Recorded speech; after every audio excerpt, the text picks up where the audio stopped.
Hey, what's up, guys? It's Wayne. Welcome back to Paranormal Odyssey. Got a few Bigfoot encounters that I found and want to share with you guys. Gonna jump right in. Hope you enjoy. I'm getting old, so I thought I should document my sighting story. This might be kind of long, so I apologize. This happened in 1970, or maybe 71. I was 14 or 15. My friend and I were in the Boy Scouts, and that summer we went to Arkansas to do a couple hikes for some merit badge. If I remember correctly, one of them was the Butterfield hiking trail. The trail started at Devil's Den State Park, and that is where we camped. When we awoke, we started the hike. Remember, this was 1970. The trail wasn't marked well, and that heavily traveled. Our gear wasn't the best. I'm not even sure I had real boots. All our gear was pretty much Army surplus stuff. Canteens, compass, tents. We must have had a map, but I think it was not much better than a hand-drawn map. I just checked, and today it says the trail is 15 miles. It certainly wasn't then, and we had planned doing it as a day hike, and just carried a canteen each, the map, and a compass. Being scouts, we probably had some sort of first aid kit put together. There was a trailhead we could walk to when we got up in the morning, and initially, the trail was pretty well beaten down. The terrain wasn't too tough. It was foresty, very thick underbrush. It was almost summer, and would get pretty hot, and there was lots of humidity. I don't recall anything unusual or exciting for most of the hike until the trail we were following eventually petered out. I really have no idea how far we hiked, but it was pretty hot, and it was late afternoon, I believe. So, we realized we were lost the trail and probably was too late to head back the way we came. While trying to figure out what to do, we believed we heard motor vehicles in the distance off to the west. We figured getting to a road would be the best option, but in order to get there, we would have to bushwhack through dense underbrush.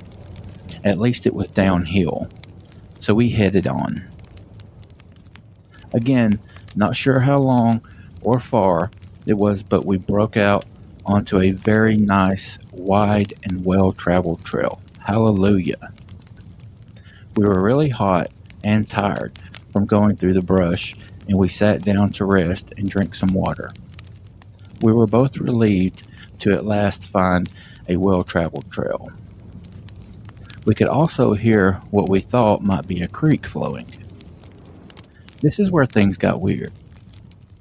While we were resting, we heard something in the bush just up the slope, not too far away, call out. The best way I could try to describe it as like some sort of monkey/ape yell. Just after that yell, we heard a tree shake and heard a thump/thud. We could see the top of the tree sway. Big tree. This was also upslope and really not that far. The trail we had found pretty much ran horizontal down the slope. This is the direction we had planned on going. There was a dip in the trail and a curve that went out of visual sight. We were curious what was making the noise, and I told my friend to start down the trail and I would hang back and stay kneeling where I was. The thought was maybe the creature that yelped or screamed would show itself, thinking we both had taken off. My friend disappeared out of sight, and the creature we heard called out again, but this time another creature further down the trail where my friend went yelled back. I couldn't see anything through the brush, and I must have realized hanging back wasn't the best idea, so I got up and started down the trail. I then realized the trail wasn't too far from where the tree shook, the noise, and the scream. By this point, I was feeling pretty uncomfortable. I got to where the trail head straight down the hill, and my friend was waiting there, and we headed down. My friend was in the lead, and as soon as we started down, I heard something running through the brush from where we had just been. I immediately yelled at my friend to run. I wasn't sure if it was running after us or not, but I looked back over my left shoulder and I saw it running back up the trail we had just come from. Like I said, the brush was thick and I only caught glimpses, except one point where I could see its chest, shoulder, and face. I was running down the hill looking back, and it was running up the trail and looking down at us. It's crazy. It's been almost 55 years, and I vividly remember the whole encounter. It was only glimpses. I saw black hair. The face had a sheen from the sun. It was looking at us while we were running west and it to the sun. I know it was pretty tall because walking down the trail, I could not see anything down slope. This thing was tall enough to be seen and see us. The rest is anticlimactic, but I should go ahead and finish the story, I suppose. We kept running down the hill until we came out of the brush into a clearing with a herd of cattle next to the creek we had heard. We thought we saw a bull, and we sprinted across the creek. Nothing had chased us, and there was also the road we had heard. A gravel dirt road, but a road just the same. We headed down, and eventually a guy in a pickup drove by and gave us a ride to our camp. That night, I remember washing my clothes at the campground laundry and talking to a park ranger and telling about our day. He did not think we were crazy and said people see some pretty strange things out there. This was before the internet, obviously, and I really had not heard anything about Bigfoot sightings. And now, with the internet and reading all these people's experiences, I read and nod my head because I know exactly what some of these people are talking about.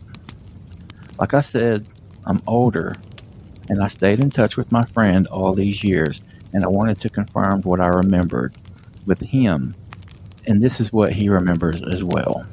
Although when I yelled run, he did just that, and he didn't look back, so he didn't see anything. Again, sorry this was so long, but I felt I need to document my story.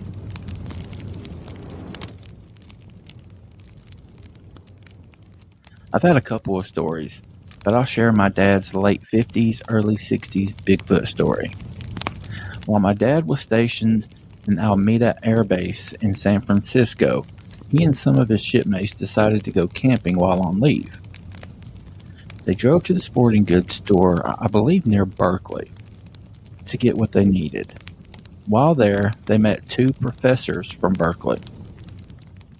Apparently these two professors were greenhorns, as my dad called them, and knew nothing about camping or supplies, so they asked my dad to help them pick out what they would need. Then they told my dad that a Northern California logging company had contacted them at the university and asked him to come up to Northern California and investigate some large animal that was destroying things in one of their logging camps. They told my dad that someone or something was really wreaking havoc in the area and the workers couldn't get anything done. Plus, it was terrifying the loggers. My dad explained to the professor that he and his family operated as hunting guides in western Colorado, San Luis Valley area near Wolf Creek Pass. So he was very skilled at tracking.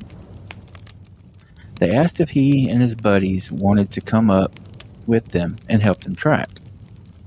I don't know exactly where he said they went, but I do remember it was near the California-Oregon state line, and I believe close to the ocean, but I could be off on that detail.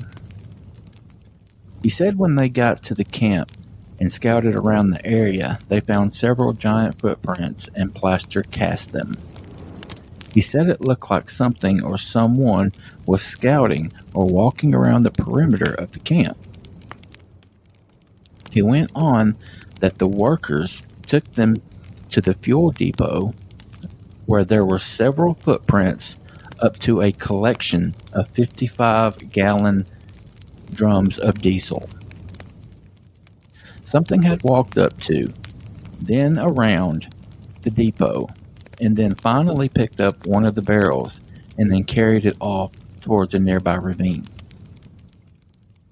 He said that the footprints became significantly deeper as the creature walked away from the fuel storage area, which would indicate that whatever had picked up the barrel and carried it without sitting it down, and then threw both the barrel and also a large tractor tire into the ravine, then it walked back up to the woods. That night they had a fire going, and everyone was sitting around it drinking beers and shooting the breeze. After a while, my dad said he noticed eyeshine that appeared to be 8 to 9 feet high just outside the firelight, watching them. I believe that he said there were 2 sets of eyes, but I could be wrong. He told me that he quietly worked his way back away from the group, then he circled around the camp as quietly as he could to sneak up on whatever was standing close by. He said that no matter how hard he tried, including removing his boots and trying to sneak up in his socks, he never could get anywhere near whatever creature had the eyeshine, and that it really frustrated him as a professional tracker because he couldn't get close enough to this animal. He'd return to the group, and about 10 minutes later, the eyeshine would return, and he'd quietly try again. Over the years, I asked him several times, "Do you think that was a Bigfoot?" Immediately, he would respond, "No, I can't say it was a Bigfoot because I never actually saw the animal. However, we did find some very large footprint tracks. However, I know that there was something really big out there that is a better tracker than me, and whatever it is, it had really big feet. But exactly what I saw out there, I have no idea." I think he said the eyeshine was either an emerald green or fire orange. It's been a long time since I talked to him about it, and he is now going senile. Now, was my dad telling me the truth or spinning a yarn? Honestly, I don't know. However, I'm going to say he was telling the truth about something. As I've thought about his story, I've come to the following conclusions. He saw something in Northern California that he could neither catch nor track down, which really frustrated him as a professional tracker. 2, he never altered the major parts of his story. He may have added some details or forgot to share them, however, they were incidental points. 3, he never claimed to have actually seen a Bigfoot. If he had, maybe he would have bragged about it. I've wondered if the story grew out of the Patterson-Gimlin encounter. Maybe, but there's nothing that, at least to me, screams that. But I could be wrong.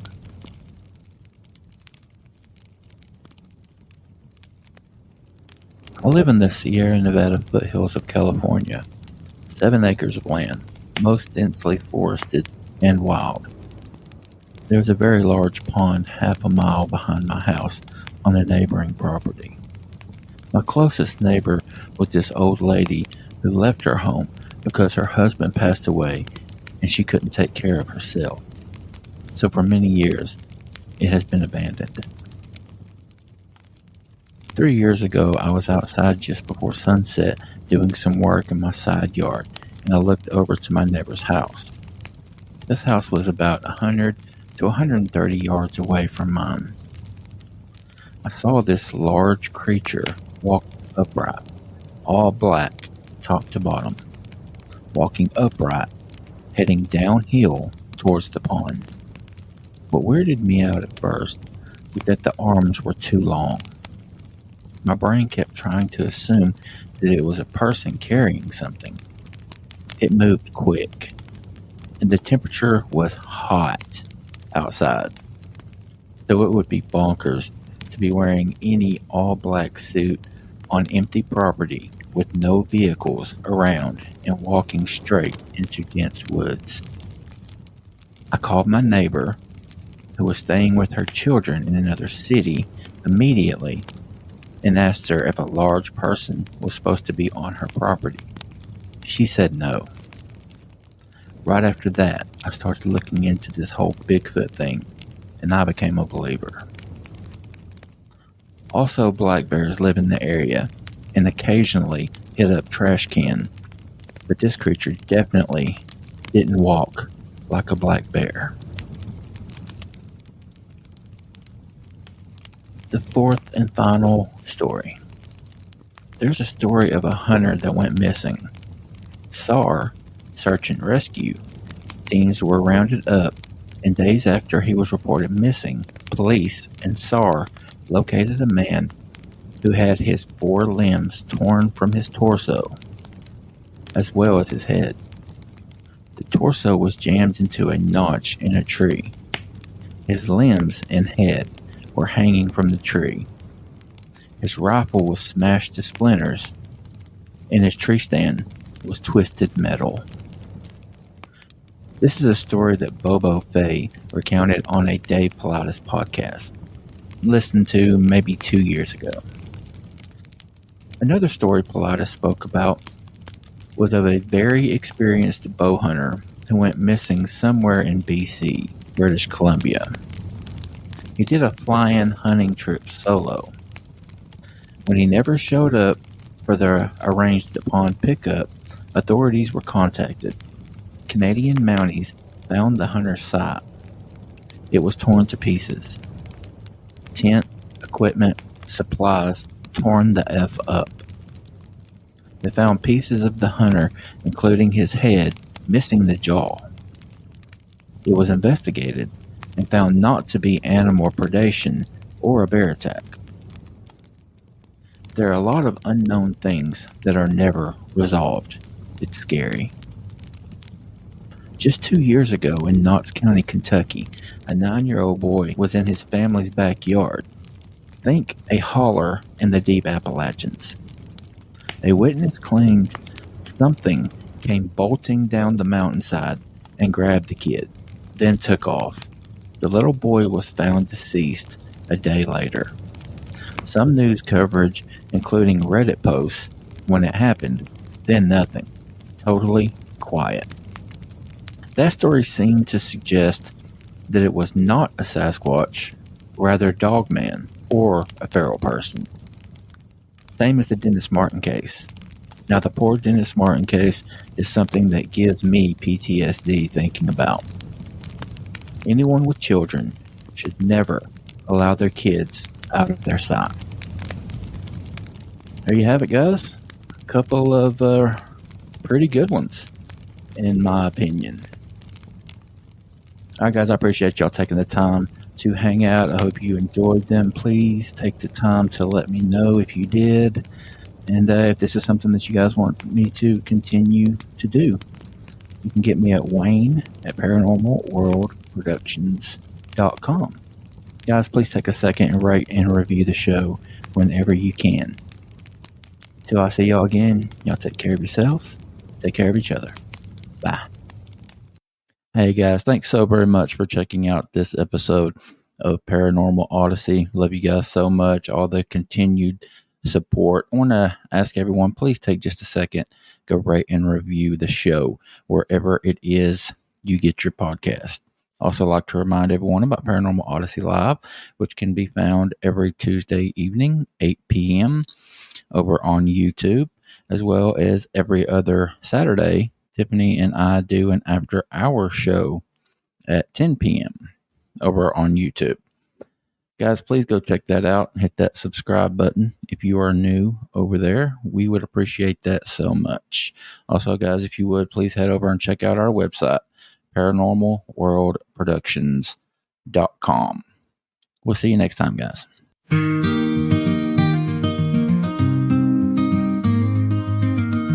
Through the woods, the pine trees sway, shadows long at end of day. Bigfoot's call on the whispering breeze, secrets kept by ancient trees. Dogman howls beneath the moon, echoes in the silent doom. Tracks we find, but answers none, a hunt for truth that's just begun.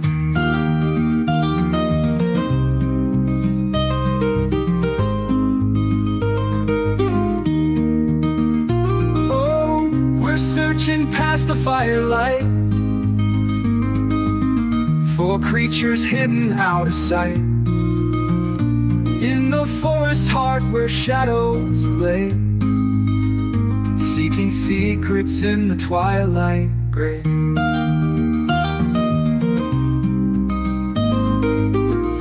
Through the fog, a shape did glide, skinwalker with eyes so wide. Legends of old we chase tonight, in the dark our lanterns bright. By the creek where waters spill, whispers ride, the wind so chill. Forest deep and tales untold, in this land of myths of old.